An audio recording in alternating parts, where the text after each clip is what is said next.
In Afghanistan, there were widespread celebrations yesterday on the one-year anniversary of the Taliban retaking control of the country. For many women and girls there, it has been a very, very tough year. Imtiaz Tyab has a story of one woman's restricted life under Taliban rule. He's in Kabul, that's the capital of Afghanistan, with more on that part of the story. Imtiaz, a lot of people were worried this was going to happen. Good morning to you. You're absolutely right, Gayle. Good morning to you. All across Afghanistan, women and girls continue to fight for even the most basic rights.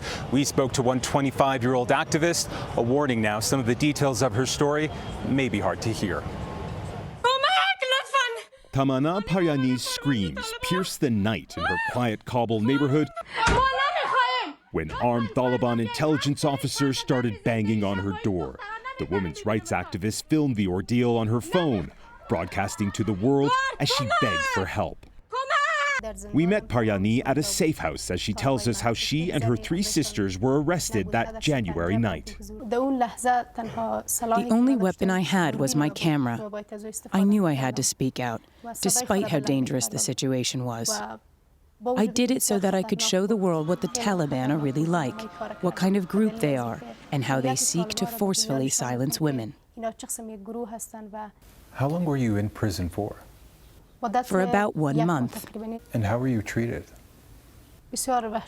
Cruelly. They treated me disgracefully. They tortured me using cables, pipes, and whips. As they were torturing me, they would record it. It was a terrifying experience. Paryani says she was arrested because the Taliban thought she was organizing protests around the country against their latest decree that the Islamic headscarf, or hijab, was now compulsory. Stories like Paryani's aren't isolated.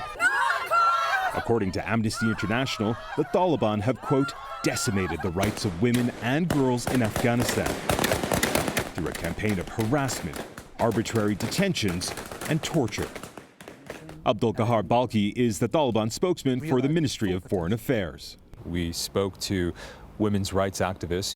They talk about torture, waterboarding, and other forms of abuse. We absolutely reject it. We do not engage in torture, waterboarding, or other practices that the United States has or is engaged in across the world. So these women are lying? If indeed their cases were true, the government would take the appropriate actions to address them.